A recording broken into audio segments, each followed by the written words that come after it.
हमारा जीवन सांसारिक नहीं वरन मसीह में एक नया जीवन है। अब हम उच्च मानसिकता और विकास के द्वारा पूर्ण उद्देश्य के साथ मसीह में एक लक्ष्य की ओर बढ़ रहे हैं। मैं आपके लिए ऐसी बातें लेकर आया हूँ जो आपको मसीह में एक नया जीवन जीने में मददगार साबित होगा। हम मसीह में थे पर अब भी सांसारिक जीवन बिता रहे थे, पर आज से एक नई जीवन की शुरुआत होगी। बाइबल कहती है कुलुस्सियों 3:1 में, सो जब तुम मसीह के साथ जिलाए गए तो स्वर्गीय वस्तुओं की खोज में रहो जहाँ मसीह वर्तमान है और परमेश्वर की दाहिनी ओर बैठा है। अब हम सांसारिक नहीं वरन मसीह में एक नया जीवन है। मसीह में ऐसे घुल जाओ जैसे नमक पानी में घुल जाता है और मसीह स्वाद इतना बढ़ा दो कि जो भी चखे उसका आत्मा तृप्त हो जाए। मसीह का अर्थ क्या है? मसीह का अर्थ है वो जलधारा जिसे संसार की कोई बांध नहीं रोक सकती, केवल स्वर्ग ही उसका मंजिल है। मसीह का अर्थ है जिस पेड़ को लोग फालतू समझकर काट देते हैं उसी पेड़ से नई टहनियां निकलती हैं और बहुत से जीवधारी उसमें शरण पाते हैं। सागर में इंसान एक बार डूब जाए तो उसका मृत्यु निश्चित है,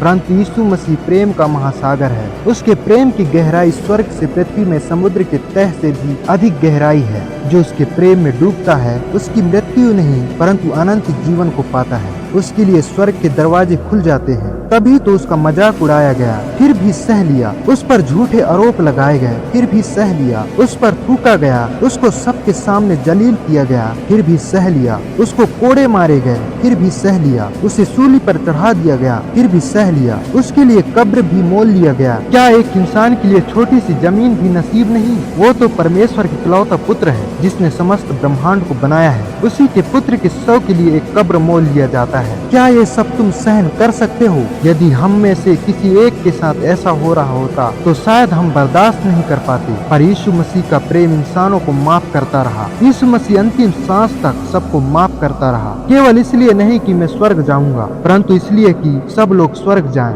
अनंत जीवन को पाएं। उद्धार का मार्ग बन गया वो यीशु जिसे लोगों ने धिक्कारा था। उसके घाव नासूर नहीं परंतु प्रेम का प्रतीक बन गया जिसे लोगों ने मारा था। वो कब्र भी उसे रोक न पाया, मौत भी उससे हार गया। यीशु तू मौत को हरा दिया पर इंसानों से हार गया। जितने साल उसने पृथ्वी पर दिए उसके जीवन में दुख, निराशा, हताशा, बेइज्जती ही था, फिर भी वो कभी नहीं हारा क्योंकि उसके साथ परमेश्वर था जिसके साथ भी आज ऐसी घटनाएं घट रही हैं। वो निराश ना हो, आपके साथ भी परमेश्वर है। आप राज्य करने वाले लोग हैं, आप मसीह में स्वतंत्र हो बिना डर के। लोगों की नजरों में आप केवल ईसाई हो पर आप मसीह में लाखों आत्माओं को जीतने वाले हो। इसलिए संसार की बातों को और संसार के कामों को छोड़ दो। अर्थात बाइबल कहती है कुलुस्सियों 3:5 में, इसलिए अपने उन अंगों को मार डालो जो पृथ्वी पर हैं, अर्थात व्यभिचार, अशुद्धता, दुष्काम, बुरी लालसा और लोभ को जो मूर्ति पूजा के बराबर है। इन्हीं के कारण परमेश्वर का प्रकोप आज्ञा न मानने वालों पर पड़ता है। और तुम भी जब इन बुराइयों में जीवन बिताते थे तो इन्हीं के अनुसार चलते थे, पर अब तुम भी इन सब को अर्थात क्रोध,